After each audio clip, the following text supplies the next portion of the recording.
대한민국 뉴스들에 대한 공정한 시선, 법률 시사 토크 이슈 프리즘. 안녕하세요, 전혜원입니다. 그럼 지난 한 주간 있었던 이슈들부터 만나보겠습니다.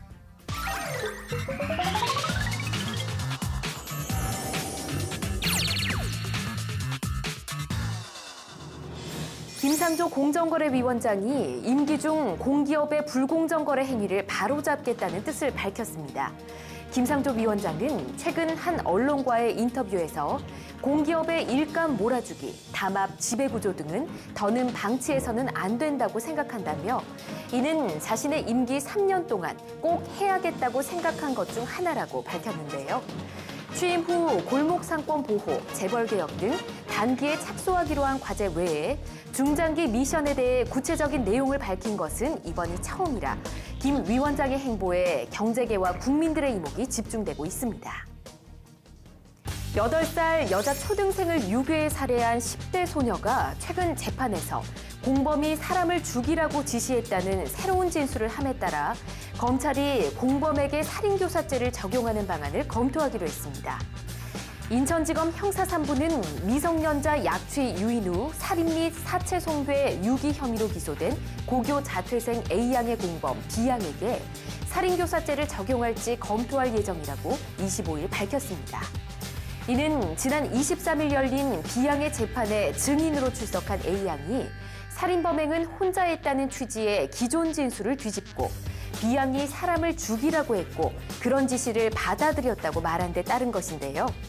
검찰 관계자는 주범의 새로운 진술이 신빙성이 있는지를 따져 실제로 살인교사 행위가 있었는지 확인할 방침이라고 전했습니다. 대기업 총수 손자와 유명 연예인 아들이 가해자로 연루된 서울 숭이초등학교 학교폭력 사건을 은폐 축소하려던 정황이 포착되면서 학교폭력대책자치위원회에 구조적인 문제점이 있다는 의견이 제기되고 있습니다. 최근 학교폭력 사건을 은폐 축소하려고 해 무리를 빚고 있는 서울 숭이초등학교 사건에서 교내 학교폭력 문제를 학교 차원에서 처리하기 위한 자치위원회가 또 다른 쟁점으로 떠올랐는데요. 과연 어떠한 쟁점과 문제점이 숨어 있는지 잠시 후 두 분의 변호사와 함께 자세한 이야기 나눠보겠습니다.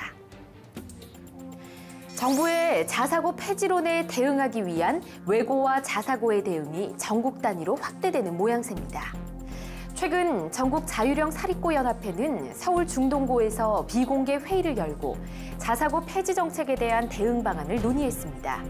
이날 회동에서 전국 자사고연합회는 정부의 자사고 폐지 방침에 대해 일방통행식 정책은 받아들일 수 없다는 말과 함께 재지정 평가 결과 발표를 앞둔 학교들은 재지정이 되지 않을 경우 법적 대응도 불사하겠다는 입장을 밝혔는데요. 서열화된 교육 풍토를 개혁하고자 하는 정부의 의지만큼이나 이에 맞서는 자사고와 외고의 반발이 만만치 않아 이와 관련된 갈등은 점점 더 심화될 것으로 보입니다. 사장으로부터 회사를 그만두라는 말을 듣고 중압감을 느끼다 스트레스로 인한 뇌출혈 등으로 사망한 사건에 대해 보험사가 생명보험금을 지급해야 한다는 판결이 나왔습니다. 서울중앙지법 민사 6부는 2015년 8월 사장으로부터 회사를 그만두라는 말을 들은 후 극심한 스트레스로 인해 결국 사망에 이르렀지만 보험사가 해고 통보로 인한 스트레스는 경미한 외부 요인이라며 보험금 지급을 하지 않은 사건에 대해 극심한 스트레스로 인해 혈압이 급격하게 상승해 뇌동맥류 파열 및 지주막하 출혈이 발생했을 가능성이 높다며 보험금을 지급하라는 원고 승소 판결을 내렸습니다. 지금까지 주간 브리핑이었습니다.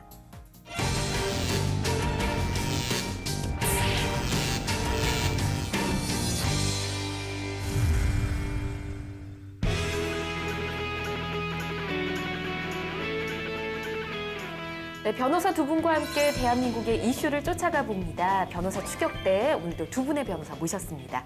안녕하세요. 예, 반갑습니다. 네, 반갑습니다. 안녕하세요. 어서 오세요. 자, 소개 부탁드릴게요. 예, 반갑습니다. 나타날 현자 별성자 김현성 변호사입니다.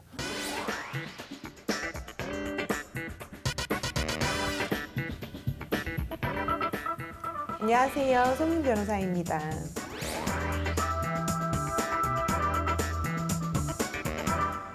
네, 두 분 반갑습니다. 오늘도 잘 부탁드릴게요. 자, 오늘 첫 번째 이야기가 이슈 브리핑에서도 이야기를 나눠봤는데 요즘 초등학교가 좀 시끌벅적하다고 합니다. 다른 학교 폭력 관련 뉴스와 좀 다른 점이 이 학교 폭력의 원인으로 학교 폭력 대책 자치위원회 그리고 사학법에 대한 문제점들을 지적을 하고 있는데 자, 이건 어떤 내용일까요? 과거에 이제 우리 학교 폭력을 다룰 때 일반적으로 이제 가해학생, 피해학생 이렇게 있지 않습니까? 네. 그래서 사안 중심으로 봤습니다. 근데 이번에 좀 문제되는 것은 이제 학교에서 이제 그 사안 자체를 축소하거나 은폐하려는 시도가 있었지 않습니까? 그죠. 그러다 보니까 이제 그러면 그 학교 폭력 대책 자치위원회가 있거든요. 네. 그 자치위원회 구성에는 문제가 없는 것인지 또는 학교 폭력을 처리하는 과정에는 문제가 없는 것이 그런 시스템 전반에 대한 지금 문제점이 있는 것이 아니냐라는 네. 문제의식이 제기되고 있는 것이죠. 그럼 정확하게 학교 폭력 대책 자치위원회. 자, 이게 어떤 위원회인지 좀 알아야 될 것 같아요. 이게 지금 학교 폭력 대책 자치위원회가 있는데 이게 학교 폭력에 관한 법률이라고 있습니다. 그 법률에 나오는 학교 폭력이 발생했을 때 네. 학교에서 이제 그 자체적으로 그걸 처리하기 위해서 만들어져 있는 자치기구죠. 자치기구인데 이제 학교 폭력이 발생하면 네. 전담 기구에서 조사를 합니다. 그 다음에 학교 폭력 대책 자치위원회 이것을 줄여서 자치위원회라 그래요. 예. 자치위원회에서 피해 학생과 가해 학생에 대한 어떤 처분을 어떻게 할 것인가를 논의를 하게 되는 것이죠. 그런 기구입니다. 네. 그래서 이것이 이제 사실은 그전에는 선도위원회라는 것이 있었습니다. 학교 선도위원회를 중심으로 학생 징계를 하는 어떤 그런 절차를 거쳐왔는데 네. 이게 자꾸 그러다 보니까 법원에 가기도 하지 않습니까? 그쵸. 그러다 보니까 이게 마치 이제 우리 법원의 어떤 구조와 마찬가지로 어떤 법적 절차를 사실 학교로 들고 들어온 거예요. 그래서 가해 학생과 피해 학생이 있고 그다음에 제3자인 학교 폭력 대책 자치위원회가 있는 것이죠. 네. 그래서 대석 구조로 돼 있는 겁니다. 삼각 구조가 돼 네. 있는 것이죠. 그런 식으로 돼서 그게 아마 2012년도에 도입된 것으로 알고 있습니다. 그렇군요. 취지는 좋은 것 같은데요. 뭔가 문제를 좀 원만하게 합의하겠다 이런 의미에서 만들어진 것 같은데 왜 이게 문제점이 있다 이렇게 얘기가 된 걸까요? 예, 마침 이번에 이제 우리 그 숭이초등학교에서는 학교 폭력 사안 자체를 이제 축소 은폐하려고 했지 않습니까? 네. 그러다 보니까 이게 왜 이렇게 은폐를 하려고 했느냐라는 문제를 보게 된 거죠. 그러다 보니까 학교 폭력 대책 자치위원회의 구성이 가면 어떻게 됐길 그런 것이냐라는 네. 문제가 생긴 거죠. 그래서 결국은 우리 학폭법 법률이죠. 법률에 따른다면은 자치위원회는 5인에서 10인 이하로 구성하도록 되어 있습니다. 그 중에서 절반, 이제 과반수죠. 과반수는 학부모 전체회에서 선출하는 학부모 대표로 구성하도록 되어 있습니다. 예. 예. 그리고 또 문제는 뭐냐면 여기서 이제 외부 인사, 그러니까 예를 들면 변호사라든지 의사라든지 또는 뭐 경찰 또는 심리 상담사 이런 분들을 위촉해서 같이 할 수 있는데 이게 이제 강제되어 있지는 않습니다. 그래서 이제 대부분 학교에서는 일반적으로 학교 이제 경찰 우리 그 스쿨 지역 폴리스라 내에서. 그러죠. SPO라 네. 그러는데 스쿨 폴리스가 보통 이제 파견돼 있거나 포함돼 있거나 또는 변호사가 요즘에 많이 포함돼 있는 경우가 있습니다. 근데 강제가 돼 있지는 않습니다. 그렇군요. 그럼 이번 숭이초등학교 문제가 된 게 숭이초등학교에서의 자치위원회 구성이 좀 문제가 됐다라는 의미인 것 같거든요. 예, 그렇습니다. 어떻게 구성돼 있던가요? 예, 보니까 숭이초등학교의 경우에는 학부모 4인, 네. 그리고 교감 선생님 1분, 그다음 교사가 2분이에요. 그래서 토탈 7분으로 구성이 돼 있는 겁니다. 네, 다 근데 학교 관련자신 것 그렇습니다. 같네요. 그러다 보니까 이제 사실은 언론에 나기는 잠시 뭐 변호사 1분이 이제 그 포함돼 있다라고 났었는데 그건 네. 아마 오보인 것 같고요. 그래서 실제로는 자문 역할 정도만 했고 자치위원은 아니었던 것으로 그렇게 이제 밝혀졌습니다. 그렇군요. 그러니까 결과적으로는 법률에 따라서 구성은 된 건 맞습니다. 적법하게. 예. 그리고 5인에서 10인 사이 7명. 그다음에 학부모 그중에서 과반수를 차지하는 것도 맞고요. 그런데 이제 문제는 학부모와 그다음에 교사 교감 그러니까 전부 다 내부 인사들로만 구성되어 있다는 것이 문제였던 것이죠. 외부 위원에 대한 뭔가 강제적인 게 없어서 이런 문제점들이 생긴 것 같은데 송 변호사님 또 다른 문제점은 없을까요? 앞에 김 변호사님이 말씀해 주신 것처럼 학폭위 위원이 내부 위원으로만 구성될 수가 있기 때문에 아무래도 네. 공정성 그리고 객관적으로 이게 처벌이 적정한 것인가 너무 솜방망이 처벌이 되고 있지는 않나 이런 것들이 사실 가장 큰 문제인 것 같고 네. 이번 숭이초등학교 사태를 통해서 사립 교원들에 대해서 이제 교육청에서 별도로 징계를 할 수 없다라는 문제까지 이제 불거졌습니다. 교육청에서 징계를 할 수 없다고요? 이제 사립학교 교원의 경우에는 징계를 할 수 있는 권한이 교육청이 아니라 이제 학교 법인 내부적으로 있기 때문에 예. 이제 교육청에서 강제는 할 수 없다는 거죠. 그렇군요. 네. 숭이초등학교 예를 들어보면 교장 선생님 인터뷰 내용도 방송에 많이 나왔었잖아요. 네, 그래서 더 이제 아마 교원들이 교육청은 무섭지 않다라고 한 것도 이제 이런 이제 법적인 하자가 있으니까 이런 네. 것들을 염두에 두고 이제 얘기를 했던 것 같고, 사실 이런 부분은 이제 사학법을 개정해서라도 징계할 수 있는 권한을 교육부에서 가져가야 되지 않나, 네. 이런 부분을 또 생각을 해보고, 가능하다면 이제 학폭위의 그 내부 위원만이 아니라 네. 반드시 외부 법률 전문가라든가 아니면은 객관성을 조금 담보할 수 있는 전문위원이 한 명쯤은 포함돼야 되는 게 강제가 돼야 되지 않을까 생각을 해봅니다. 이게 현장에 가면, 학교 현장에 가면 학교폭력대처자치위원회, 자치위원회를 구성하는 것 자체에 대해서도 사실 학교에 잘 모르는 경우가 많습니다. 오. 그리고 어떻게 구성이 되는지, 예. 이제 과반수 이상을 학부모를 해야 된다, 이것도 잘 모르는 경우가 있고요. 그래서 또 뭐냐면, 그래서 왜 이렇게 법대로 안 했느냐라고 물으면 가장 큰 어떤 문제점이 뭐냐면 대부분 그럽니다. 이제 위원 위촉할 수가 없다는 거예요. 왜요? 그러니까 예를 들면 학부모도 굉장히 바쁘잖아요. 아, 학부모 바쁘니까 바쁘시죠. 학부모를 네. 절반, 과반수 이상 위촉하려고 해도 하고자 하는 나서는 학부모가 없다는 겁니다. 4명에서 5명인데도요? 그렇습니다. 그게 안 되고, 그러다 보면 결국은 교사, 교감 선생님 중심으로 꾸리고, 그 다음에 외부위원들 이제 위촉하기 굉장히 어려운 거죠. 그래서 사실은 이제 구성 자체에 학교 현장에서는 이제 그 애로사항이 있어요. 예. 그러다 보니까 저는 이제 생각이 그런데 이 자치위원회를 학교마다 이렇게 지금 설립하도록 돼 있거든요. 설치하도록 학폭부에 되어 있는데, 이것을 조금 개정을 해서 제 생각은 예컨대 이제 그 지역 단위로 해가지고 조금 더 공정성, 또는 이제 학교 그 자치위원회 결정에 잘 안 따르는 경우가 많아요. 네. 왜 그런가 하면 학부모가 결국은 우리 친구야, 그러니까 친구의 어머니고 아버지고 막 이렇거든요. 그러다 보니까 아는 사람끼리 그 처벌을 제대로 처벌 내지는데 선도 조치를 제대로 할 수가 없는 그런 경우도 많이 있습니다. 예. 그리고 또 어떤 조치가 나오더라도 당신이 뭘 아느냐, 이런 데 전문성에 대한 의문 제기, 이런 게 많이 있거든요. 그러다 보니까 저는 이제 생각에 좀 더 객관성을 담보하고 전문성을 담보하기 위해서는 좀 외부에 설치하는 게 어떤가 생각이 들어요. 그래서 지역 단위에 지금 이제 교육청이 있지 않습니까? 네. 교육청 밑에 지역 단위 교육지원청이라고 있습니다. 교육장을 중심으로 하는. 네. 그러니까 지원청 중심으로 해서 거기에 이제 자치위원회를 이제 설치해서 학교 단위 학교에서 이제 문제가 생겼을 때, 학폭이 생겼을 때 그쪽으로 가서 어떤 자치위원회 개최돼서 이제 선도 조치를 한다든지 하면은 훨씬 더 좀 전문성과 객관성이 좀 담보되지 않을까. 학생들 자체가 이제 학폭위를 무서워하지 않는 경우가 많다 보니까 아무래도 이제 솜방망이 처벌이 많고 사실상 처분으로 느끼기는 조금 어려운 면이 있거든요. 하지만 실제 학폭위에서 어떤 서면 사과 네. 이런 처분이라도 내려지게 되면 그게 학생 기록부에 명시가 되게 됩니다. 이런 것들을 뭐 아무래도 수시라든가 이런 것들에 반영이 될 수도 있고 하기 때문에 그런 것들은 친구들도 잘 알고 좀 유념을 해야 될 것 같고요. 사실 만약 이게 학교 안에서 내부적으로 이제 화해가 되지 않는다면 결국 이제 피해 학생의 부모들은 형사 고소라든가 민사상 손해배상 절차를 거치는 거를 이제 막을 수가 없게 되기 때문에 네. 이런 것들을 이제 충분히 학폭위에서 제대로 된 역할을 하려면 아무래도 외부 전문가, 법률 전문가 아니면 조금 객관성이 담보된 위원들이 적극적으로 이 절차에서 피해자도 가해자도 공정한 어떤 절차를 거쳐서 진정으로 이게 화해가 되는 그런 사실 시스템이 구축이 돼야 된다고 생각이 됩니다.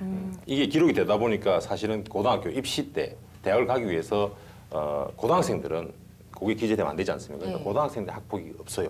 학교 폭력이 좀 없습니다. 아, 그래요? 그리고 이제 그래서 학교 폭력이 가장 많은 곳은 중학교예요. 중학교가 이제 아주 끓는피를 참지 못하고 예. 이제 막 이렇게 학교 폭력들이 많이 중이병들도 생기는데, 많은 그렇죠. 그래서 거군요. 중학생이 많은데 요즘에 그 연령이 점점 낮아지고 있어요. 그래서 지금도 그렇군요. 중이 초등학교가 나왔는데 초등학교 지금 성숙기. 고학년까지 거의 내려갔고 예. 지금은 이제 1, 2학년 뭐 3학년 여기서도 그 어떤 뭐 폭력이 지금 발생을 하고 있죠.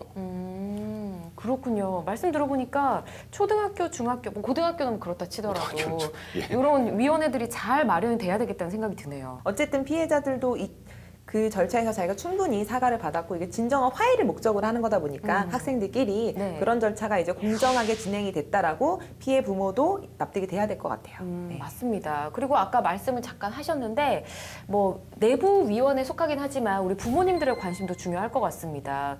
보통 한국에 있는 부모님들이 뭘 하라 이러면 학교에서 뭘 하라 그러면 안 하겠다 이런 분들이 굉장히 많으시거든요. 안 그러시죠, 맞습니다. 변호사님은? 저는 그렇지 않은데 네. 저는 이제 자발적으로 근데 뭐 그런 행사에 잘 참여를 합니다.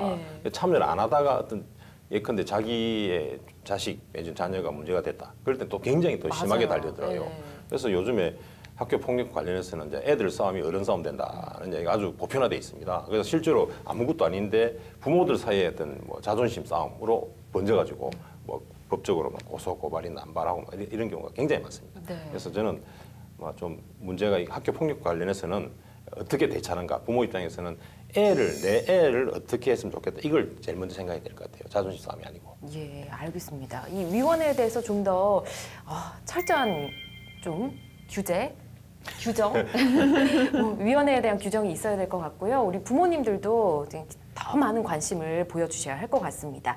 자, 이렇게 이슈에 대해서 몇 가지 이야기를 나눠봤고요. 자, 두 분의 변호사님이 가져온 이슈들 이제 본격적으로 추격해 보도록 하겠습니다. 자, 첫 번째 이슈 김현성 변호사님 가지고 오셨죠? 예, 제가 준비한 주제는 이제는 사법개혁이다입니다. 우리 문재인 정부가 출범한 지 벌써 오늘로서 52일이 지나고 있습니다. 그래서 우리 문재인 정부가 출범하자마자 개혁의 과제로 처음 내세운 것이 검찰개혁이었습니다. 근데 이제는 사법개혁으로 번지고 있죠. 그래서 우리가 사법개혁이라고 하면 일반적으로 법원의 개혁을 말하는 것입니다. 그리고 광의로 말하자면 이제 검찰개혁을 포함한 법조 전체 개혁을 사법개혁으로 하는데 오늘은 우리 좁은 의미의 사법개혁, 법원의 개혁을 중심으로 말씀 나누고자 합니다.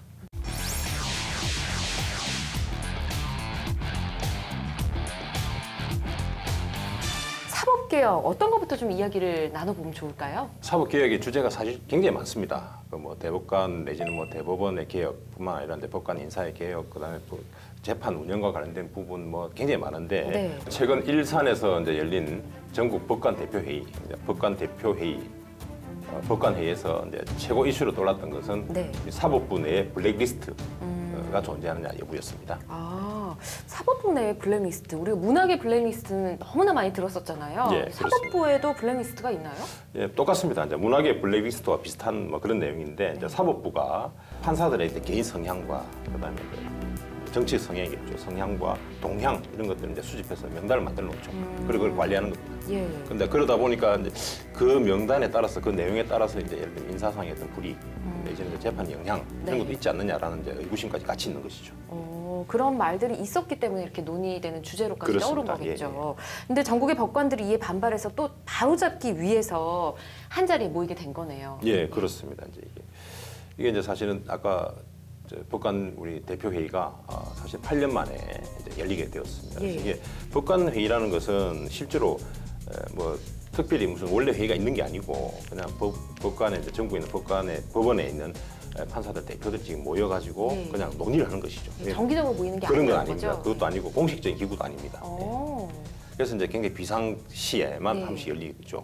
그래서 이게 지난 8년 전에 우리 신영철 대법관이죠. 그때 촛불 집회와 관련된 사건에 이제 개입을 했다라는 것 때문에 그때 예. 한번 법관 회의가 열린 적이 있습니다. 그럼 100명만 이렇게 뽑아서 오는 거죠? 네, 뽑아서 오는 건 아닌데 예. 이제 전국에 있는 법원에서 각 전국 법원 단위의 어떤 판사회의가 있습니다. 그거는 이제 법률상 있는 것인데 예. 그 판사회의를 통해서 거기서 아마 대표들을 각자 뽑아서 보낸 것 같습니다. 그래서 이제 거기 모인 분들이 이제 100여 명이 넘게 모인다는 것이죠. 예, 알겠습니다.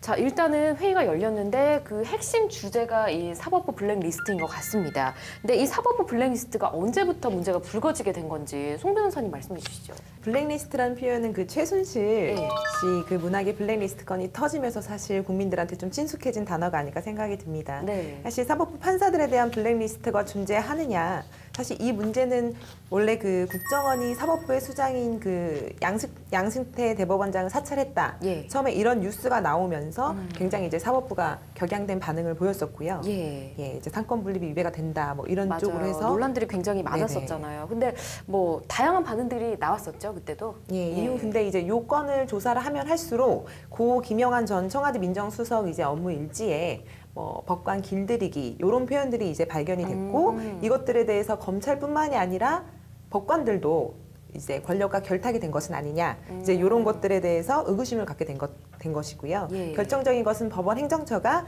국제인권법 연구의 그 학술 행사에 대해서 사실 축소 외압한 사실이 인정이 되면서 이제 더욱더 의혹이 제기가 됐던 사건입니다. 원래는 이 대법원장에 대한 사찰이 있었다부터 시작을 했는데 알고 보니까 약간 하면 팔수록. 정치권과의 연결이 있다라는 의문도 나오게 된 거죠. 네. 근데 지금 말씀하신 국제인권법 연구회 학술 행사 네. 굉장히 큰 건가 봐요. 어떤 행사인가요? 일단 법원 내 그 판사들의 최대 모임이라고 할 수가 있고요. 학술 행사는 당시 그 사법권 독립 그리고 법관 인사제도와 관련된 그 모임이 개최가 됐었던 걸로 확인이 되고 있습니다. 아, 그러니까 매번 이렇게 개최가 되는 모임이긴 한데 하필이면 이 그 당시의 주제가 그 그런 주제가, 거였다는 예, 거죠. 맞습니다. 아, 그럼 왜 법원 행정처가 이 학술 행사를 축소하려고 외압을 넣은 건지 이유를 좀 알아야 될 것 같아요. 법원 행정처가 지난 1월부터 인권법 연구의 학술 행사와 관련된 그 대책회의를 수차례 진행을 했었습니다. 네. 근데 그 학술 행사에서 주로 논의가 됐던 내용을 살펴보면 그 대법원장 그 임명 절차의 비민주성, 그리고 대법원장에게 너무 제왕적으로 권한이 집중된 부분, 그리고 대법관의 재청권, 대법원 구성을 비롯한 모든 법관의 인사제도, 이런 그 대법원장에 대한 비판적인 내용이 그 주제로 많이 포함이 돼 있었기 때문에 예. 그렇다 보니 사법부의 수장인 양승태 대법원장과 법원행정처가 이 학술회의를 축소했다라는 것이죠. 그렇군요. 네. 그럼 이에 대해서 사법부는 또 어떤 반응을 보이고 있을지 궁금한데요. 일단 대법원에서 그 진상조사위원회가 꾸려져서 조사를 진행했는데요. 네. 그 사법부의 비판적인 판사들에게 그 학술대 축소를 지시했다, 이런 부분은 일부 사실이다라고 인정을 했습니다. 아, 그렇군요. 자, 그렇다면 이 블랙리스트에 대한 이슈는 어떻게 밝혀졌나요? 아직까지도 사법부에서는 블랙리스트는 존재하지 않는다.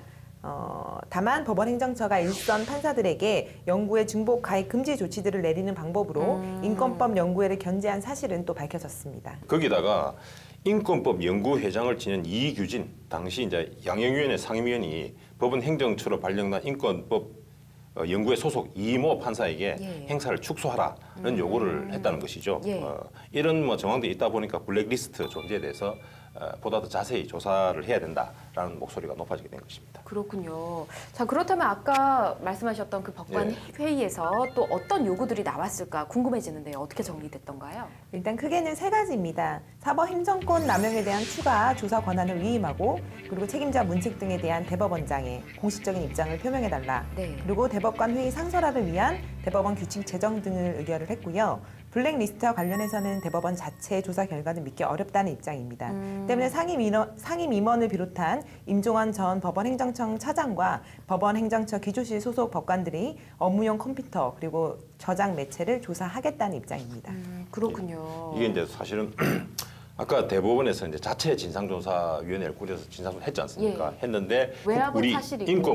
인권법 연구회에 어떤 행사를 축소하라는 외압은 있었던 건 맞다. 네. 그런데 블랙리스트는 없다라고 네, 하다 보니까 우리 판사들이 그걸 못 믿겠다 네. 이랬던 거죠. 그러다 보니까 결국은 우리 법관회의에서 뭐가 나왔냐면 그래서 우리가 추가 조사하고 싶다. 예. 그러니까 그 권한을 위임해달라. 달라. 그리고 거기에 관련됐던 그 인사도 있을 것입니다. 예. 그 사람들에서 문책을 해라. 여기에 대해서 대법원장 입장을 정확히 표명해달라. 그리고 우리가 지금 하고 있는 법관회의 네. 이걸 상설화해달라. 이 요구를 이제 하게 된 것이죠. 법관의 상설화 이런 거는 좀 괜찮은 제안인 것 같은데요. 제 생각에는 그렇습니다. 예, 예. 근데 이에 맞서서 사법부는 또 어떤 반응을 보였을까 또 알아봐야겠죠. 어떻게 얘기했나요? 그렇습니다. 우선 뭐 당장 공식적인 어떤 반응이나 또는 어떤 답변이 나오고는 있지는 않습니다. 네. 현재까지. 그래서 아마 굉장히 고민 중이겠죠. 그 이유를 이제 잠깐 보면 그렇습니다. 네. 아까 요구했던 게 뭐냐면 추가 조사를 하기 위한 권한을 위임해달라는 것이죠. 예. 이게 뭐냐면 결국은 사법행정권의 어떤 조사하고 하는 권한이 사법행정권이에요. 그럼 우리 법원조직법 구조에 보면은 사법행정권은 대법원장 행사도 되어 있습니다. 대법원장의 권한이고 그것을 이제 법률이나 규칙, 대법원 규칙이죠. 규칙에 또 위임이 있는 경우에 거기에 예를 들면 이제 사부연수원장 또는 법원도서관장 또는 각급 법원장 등한테 이제 위임할 수 있도록 되어 있어요. 네. 그래서 이제 그 부분, 그런데 문제는 법관회의에 위임하라 이런 얘기는 없단 말이에요. 그렇죠. 그러다 보니까 이 부분을 가능할 것인가? 이번 한 이 번으로 또 문제. 이후도 어떻게 될지 그렇습니다. 모르잖아요. 이런 여건이 문제가 다르겠죠. 그렇죠. 이런 문제가 지금 있는 것이고 그다음에 또 하나 요구사항이 있었지 않습니까? 전국 법관회의를 공식화하고 상설해달라라는 것도 이제 요구하는데 이것도 이제 고민이 깊은 거죠. 왜냐하면 우리 법원 조직법에 보면 판사회의는 아까 말씀드린 대로 각급 법원에 지금 설치가 되어 있습니다. 근데 그 판사회의는 각 법원장에 대한 자문기구로서 역할을 하고 있거든요. 근데 전국 단위의 어떤 판사 모임, 판사회의라든지 뭐 법관회의는 규정이 없어요. 예. 그러다 보니까 이제 이것을 그러면 뭐 법률이 없는 것인데 가능하겠느냐의 문제가 지금 있는 것이죠. 그러다 보니까 이제 우리 지금 양승태 대법원장은 굉장히 고민에 빠져 있는 것 같다라는 생각입니다. 그렇군요. 아니 근데 괜찮은 제안이라면 법을 조금 바꾸는 것도 방법이지 않나요? 예, 뭐 그렇게 그래서 그게 지금 우리 법관회에서 나온 얘기들이죠. 그래서 이를테면 이제 그 대법원 규칙에 그러니까 법원 조직법에는 없지만 네. 대법원 규칙에 어떤 뭐 전국 단위의 어떤 판사 또는 법관 대표 회의 이런 거를 뭐 규정하면 되지 않느냐? 그건 뭐가 문제냐? 이런 네. 문제. 그다음에 사법행정권 이것도 이제 대법원장이 이를테면 어차피 권한인데 이것을 위임하는데 네. 거기에 국한할 필요가 있겠느냐. 뭐 예를 들면 그렇게 해서 규칙으로도 충분히 가능하지 않겠느냐 이런 네. 문제 의식을 가지고 있는 것이죠. 그래서 지금 그렇군요. 입장이 조금씩 서로 다른 것 같습니다. 예, 일단은 고민을 계속하고 있다는 거 어떤 그렇습니다. 결과가 나올지 예. 궁금하네요. 자, 일단은 전국 법관 회의를 통해서 불거진 사법 개혁의 쟁점 정리를 좀 해보는 게 좋을 것 같습니다. 어떤 네. 것들을 봐야 될까요? 쟁점이 이제 결국은 이 문제가 그럼 다 어디서 나왔느냐 이 네. 문제죠. 결국은 우리 정치권의 문제도 똑같습니다만 우리 이제 얼마 전에 지금 굉장히 우리 전대미문의 촛불 사태도 겪고 했지 않습니까? 똑같습니다. 우리 사법부 내에서도 대법원장의 권한이 너무 강한 거 아니냐. 권력이 집중돼 있다는 있다, 거죠? 독점돼 있다. 그래서 이게 제왕적 대법원장이라는 말이 나옵니다. 그래서 제왕적 대법원장이 문제니까 이 권한들을 좀 분산시키자라는 논의가 지금 논의의 지금 핵심인 것 같습니다. 예, 아니 얼마나 힘이 강한 이런 도대체 어떤 힘을 가지고 있는 건가요? 가장 큰 뭐 권한이라고 하면 결국 인사권이겠죠. 인사권. 인사권입니다. 그래서 어디서나 이제 빠지질 않네요. 그렇습니다. 예. 그 대법원장이 가지고 있는 인사권은 거의 우리 이제 뭐 일반 법원 독점이죠. 예, 음, 고등부장, 고등부원의 부장 판사죠. 고등부장 승진, 예. 일반 판사들 인사권 전부 가지고 있고 그다음에 대법관 제청권이 또 그렇죠. 있어요. 대법관 제청권. 그렇습니다. 대법관 지금 14분인데 그중에 이제 대법원장을 빼고는 13명이죠. 예. 제청권을 가지고 있고 그다음에 헌법재판소 재판관 지명권도 있습니다. 최종 지명을 하는 거죠? 네, 지명한 그 후보를 3명을 지명할 수 추천받아서. 있거든요. 예. 예. 그래서 그 지명권도 가지고 있습니다. 그러다 보니까 이제 저희 고위직에 올라가고자 하는 대법관이 되고 싶거나 또는 헌법재판관이 되고 싶거나 또는 좋은 보직을 받고 싶은 판사가 있거나 네. 또는 고법부장으로 승진하고 싶다 이런 분들은 아무래도 대법원의 또는 대법원장의 눈치를 볼 수밖에 없는 막 그런 상황이다 보니 지금 이거 권한을 분산하자라는 얘기가 나올 수밖에 없다는 것이죠. 근데 원래 판사들은 뭐 그런 게 있다면서요. 이렇게 청렴하게 이렇게 결론을 내려야 되니까 네.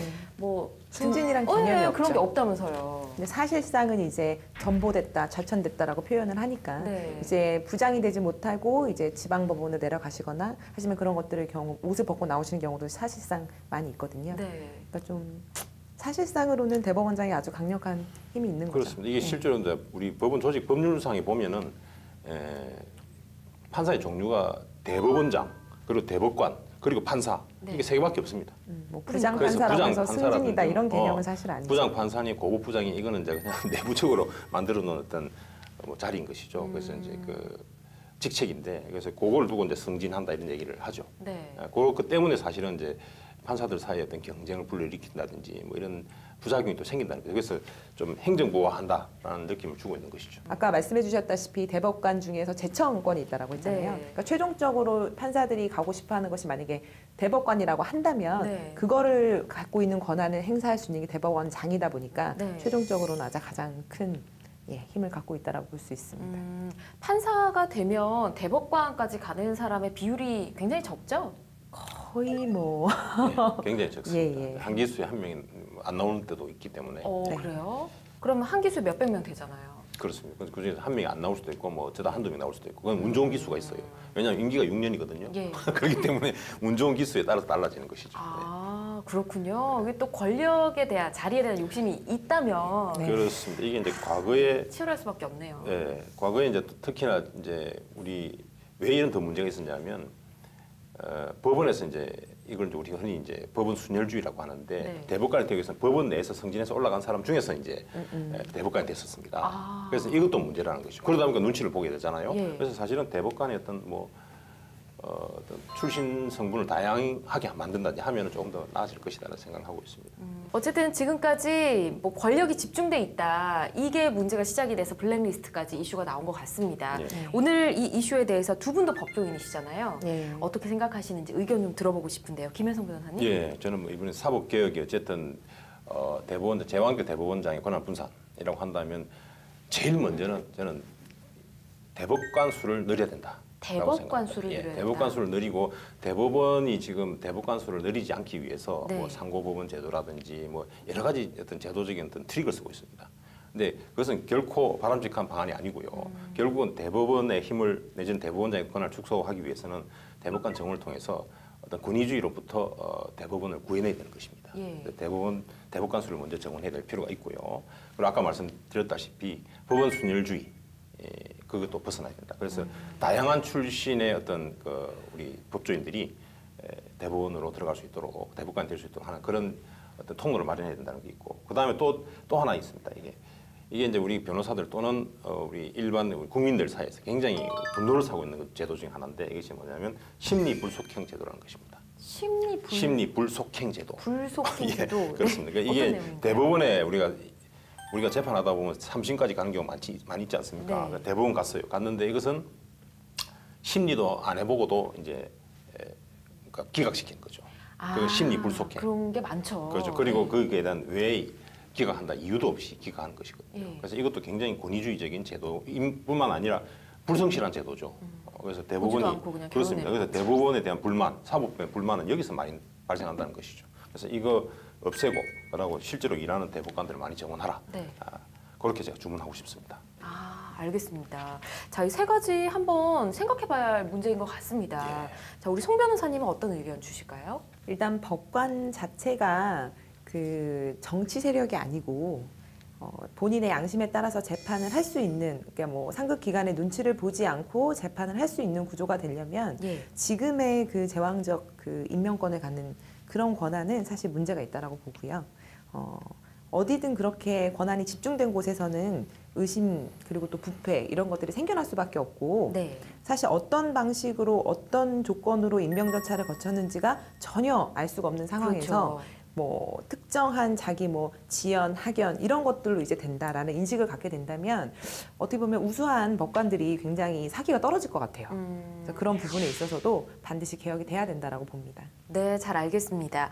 자, 이제는 사법개혁이다. 첫 번째 이슈에 대해서 두 분의 의견 들어봤는데요. 마지막으로 촌철살인 한마디 들어보도록 하겠습니다. 자, 써주십시오.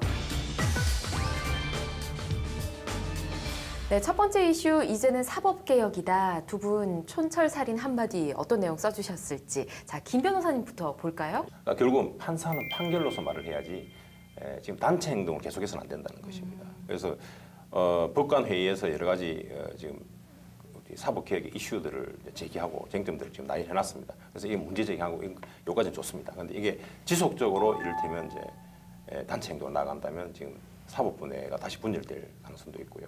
그렇다면 사법부는 또 한 번 국민들로부터 이제 버림받게 될 수도 있습니다. 그러면은 전체적으로 우리 국가 내지는 국민들에게 아주 위기가 닥칠 수 있거든요. 사법부가 무너지면 국가가 무너집니다. 예. 그래서 이제 그런 걸 우리 판사들께서 잘 아시고 물론 현명하게 하시리로 믿습니다만 일각에서는 법원 노조 아니냐, 법관 회의를 상설해달라는 게 법원 노조가 되겠다는 것이냐라는 그런 비판도 있고 한데 예. 그렇지 않은 걸로 저는 알고 있고요. 그리고 기본적으로 법원은 판사는 갈등을 해소하는 기관입니다. 그래서 그걸 아시고 갈등을 부추기는 갈등의 골을 만들어가는 그런 기관이 아니기를 바랍니다. 예.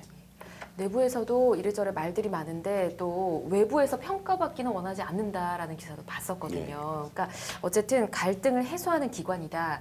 아주 명확한 말씀이신 것 같습니다. 이 말 기억하셔서 잘 해결이 됐으면 좋겠습니다. 자, 송 변호사님 어떤 내용 쓰셨을까요?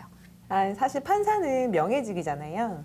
그래서 본인이 진짜 일에만 전념해서 국민들한테 재판을 하는데 많은 시간 할애하고 다른 뭐 인사라든가 그런 정치적인 세력에 흔들리고 신경 쓰이는 일이 없도록 내부적인 또 사법 개혁이 잘 이루어졌으면 합니다. 두 분 말씀이 일치하는 것 같습니다. 판사는 판사의 업무가 있잖아요. 그 업무에 충실해야 국민들에게 또 신뢰를 얻을 수 있을 것 같다는 생각이 듭니다. 자, 첫 번째 이슈 이렇게 마무리를 해보고요. 두 번째 이슈 만나보겠습니다.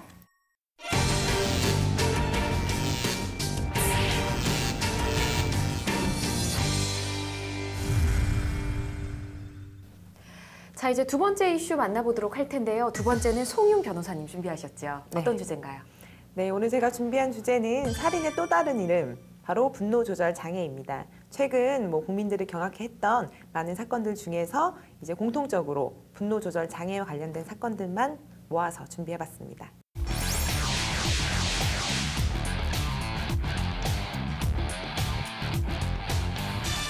네, 어떤 이야기를 하실지 약간은 짐작이 됩니다. 요즘 많은 이슈가 됐었던 사건들이 네. 많았거든요. 밧줄 사건부터 이야기를 좀 해봐야 될 것 같은데요. 네, 맞습니다. 경남 양산에서 벌어졌던 사건이었죠. 건물 외벽 도색을 하던 작업자가 휴대폰으로 음악을 듣는 소리가 시끄럽다는 이유로 옥상에서 바로 밧줄을 절단해서 사망케시키는 그런 사고가 있었습니다. 그러니까 어떻게 이런 일이 있을 수 있나라는 생각을 했습니다. 최근에 이런 일들이 좀 많았죠. 김현성 변호사님 예, 어떤 사건 기억나세요? 최근에 제가 접한 사건 이런 게 있었습니다. 경기도 최근에 이제 의정부에서 일어난 사건인데 네. 백화점에서 일하는 여성 한 분이 이제 자기 남자친구와 헤어졌죠. 아. 그 분을 참지 못해가지고 염산이 든 액체를 뿌려버린 거예요. 남자친구한테요? 그렇습니다. 그런데 물론 이제 그 염산이 농도가 좀 낮아가지고 예. 큰 피해는 입지는 않았습니다만 이런 뭐 만약에 염산이 진짜 그대로 100%였다면 그냥 그 어떻게 됐을지 그러니까요. 끔찍하고요. 끔찍합니다. 사실 이거 비슷한 게 몇 년 전에 또 있었어요. 그때 이제 남성이 여성한테 예. 헤어지는데 여성이 만나주지 않으니까 문자 폭탄을 때린 겁니다. 문자로요? 네, 하루에 수백 통씩 네. 때려가지고 또 이것도 조금 문제가 됐었죠. 처벌받은 적이 있습니다. 문제가 좀 심각한 것 같은데 분노 조절 장애와 관련된 문제들 너무 많은 것 같습니다. 또 있죠, 변호사님? 네, 또 최근에 충주에서 있었던 사건인데요. 인터넷이 피해 망상증 환자였던 것 같습니다. 네. 근데 인터넷 업체에서 칩을 심어서 자신의 인터넷 칩을 느리게 해서 자신의 주식을 망했다. 아, 이런 주장을 우리 집만. 하면서 그 인터넷 수리를 하러 온 예. 기사분을 살해를 했던 거죠. 어우, 심각한데요? 근데 그 사실 약자를 상대로 사실 그런 범행을 했다라고 밖에 볼 수가 없고 사실 그게 사실이다 하더라도 네. 사실 인터넷 기사분이 그 일을 한 것도 아닌데 그렇죠. 그것 때문에 더 이제 국민들의 분노를 샀던 사건입니다. 아니 어떻게 우리 집에만 그런 칩을 씹을 수는 없잖아요. 피해 있나요? 망상증이 있는 거죠. 그러니까요. 좀 말이 안 되는 사건들입니다. 근데 이런 사건들을 접하면서 우리가 더 안타까운 게 지금 말씀해 주신 밧줄 사건이나 뭐 인터넷 기사 사건 같은 경우는 부양 가족이 또 굉장히 많았다고 하더라고요. 네. 그래서 더 안타까운데 이 분노 조절 장애에 의한 것이다라고 이게 결론이 나오잖아요. 화를 네, 참지 네. 못하는. 네, 근데 이 분노 조절 장애에 대해서 우리가 좀 정확히 알고 넘어갈 필요가 있을 것 같아요. 네. 사실 의학계에 따르면 분노 조절 장애에 대해서 충동으로 인한 분노 그리고 화를 없애기 위해서 폭력적 행위를 하는 정신 질환이다라고 네. 사실 밝히고 있습니다. 정신질환이다. 그럼 정신적으로 뭔가 문제가 있다는 거잖아요. 그렇죠. 병적으로. 그렇습니다. 특히나 이런 분노 조절 장애는 간헐적 폭발 장애라든가 병적인 방화 그리고 병적 도벽 등으로 분류가 되는데요. 더 큰 문제는 이런 범죄자들이 실제로 범행을 저지를 당시에 자신의 행동을 인식하지 못하는 경우가 많다고 합니다. 이게 더 문제인 것 같습니다. 범행을 저지를 때 욱해서 저질렀는데 인식하지 못한다. 굉장히 큰 문제인 것 같은데 이 분노 조절 장애 왜 생기는 걸까요? 사실 여러 가지 이유가 있겠지만 뭐 유전학적, 생물학적, 환경적, 사회심리적 모든 요인이 사실 종합적으로 반영이 된다라고 보고 있습니다. 예. 또 어떤 학자들은 뇌 손상을 입었거나 잦은 음주로 뇌 기능이 저하가 될 때에도 이런 증상이 나타날 수 있다라고 보고 있습니다. 술도 문제가 될 수가 있다는 거네요. 예. 자, 분노 조절 장애와 관련된 범죄 예전보다 좀 많이 늘어났다는 느낌이 들긴 합니다. 어떤가요, 비율이요? 안타깝게도 분노 혹은 충동으로 인한 범죄는 증가하는 추세입니다. 2015년 경찰청 통계 자료에 따르면 전체 폭력 범죄 37만여 건 가운데 우발적 범행은 전체 41%로 나타났고요. 국민건강보험공단에 따르면 충동 조절 장애 환자가 2007년 1,660명에서 2011년 3,015명으로 2배나 가까이 증가했다라고 합니다. 전체 폭력 범죄 37만여 건 중에 41%면 약 14만 8천, 굉장히 많네요. 네네. 근데 이런 분노 조절 장애로 인해 범죄가 발생을 한다. 처벌이 어떻게 될까 궁금하거든요. 사실 처벌에 그다지 반영이 되지는 않습니다. 아, 그래요? 이게 심신미약으로 약간 책임을 감경을 받는 면이 있기는 하지만 네. 심신미약 정도라고 또 판단이 되기는 또 그렇게 많이 인정된 사례가 많지가 않고 또 그것도 더욱더 줄어드는 추세가 아닐까 생각이 듭니다. 예. 근데 요즘은 이런 사건들이 워낙에 많기 때문에 좀 반영이 돼야 되는 게 아닌가 싶은데 김현성 변호사님 어떻게 생각하세요? 예, 그 아까 말씀하신 대로 사실 법리적으로 본다면은 사물을 변별할 능력이라든지 판단 능력이 떨어지잖아요. 그렇기 때문에 이게 술 마신 거 똑같아요. 술 마시면 떨어지가지고 사실은 처벌을 좀 더 경하게 받아야 될 것 같거든요. 술 지속적으로 마시는 것도 예. 영향이 있다면서요. 본인이 이제 판단을 못하니까 예. 그러니까 비난 가능성이 적어진다 이래서 경하게 또는 감경해야 될 것 같습니다만 네. 실제로는 그걸 감경해주지 않습니다. 왜냐하면 술 마신 경우도 마찬가지예요. 술 마신 경우도 우리가 이제 원인에 있어서 자유로운 행위라고 있어서 예. 술 마시기 전에 자기가 예를 들면 술 마시면 뭐 폭력에 섭벽이 있다든지 도벽이 있다든지 하는 경우에는 자기가 술을 안 마셔야 되는 거예요. 그런 것처럼 미리 예를 들면 본인도 이를테면 이게 잘 모르긴 하지만 분노가 조절 안 된다는 걸 들어서 알 거단 말이에요. 그러면 그런 부분들 좀 스스로 조심하려고 노력이 굉장히 필요하다는 것이죠. 그래서 그 부분 뭐 분노 조절 장애 있다고 해가지고 어떤 뭐 감경을 해준다든지 하지는 않습니다. 그리고 과거에 우리 보면 범죄가 우발성 범죄가 있어요. 예. 이 우발성 범죄라는 것이 전부 다 사실은 분노 조절 내지는 충동 장애 그러네요. 그런 범죄와 연결돼 있는 것입니다. 예. 그럼 이걸 전부 다 봐주자면 뭐 전부 다 내려가야 되겠죠. 분노 조절 장애다라고 사실 이게 질병으로까지 인식이 되면 앞으로 계속 재범을 할 수 있는 가능성이 있기 그쵸. 때문에 예. 사실상 구속과 다름없는 치료 감호는 어떻게 따라오게 돼 보면 있네요. 따라올 수도 있죠. 그러니까 오히려 더 양형적으로 좋아졌다라고 또 판단하기가 어려울 수도 있다라는 부분입니다. 그렇군요. 아, 그래도 좀 뭔가 안타까운 점이 있긴 한데 이 부분은 뭐 법이 나중에 바뀌던지 그렇죠. 뭔가 개선 방안이 좀 있지 치료를 않을까. 받아야 되겠죠. 치료를. 예, 그렇죠. 치료를 받아야 됩니다. 그러니까 말씀하신 것처럼 처벌보다는 일어나지 않게 하는 게 더 중요할 것 같은데 네. 법적으로나 뭐 사회적으로나 제도적으로나 이런 뭐 교육이라 그럴까요? 이런 대책이 필요하지 않을까요? 사실 뭐 교도소에도 치료 감호소라는 것이 따로 있기도 하고요. 이제 이 부분에 대해서는 뭐 별도의 기관을 만들어야 된다, 처벌을 더욱 강화해야 된다, 뭐 여러 가지 사회적 의견들이 있지만 네. 아직 법적으로는 특별한 사실 대책은 없습니다.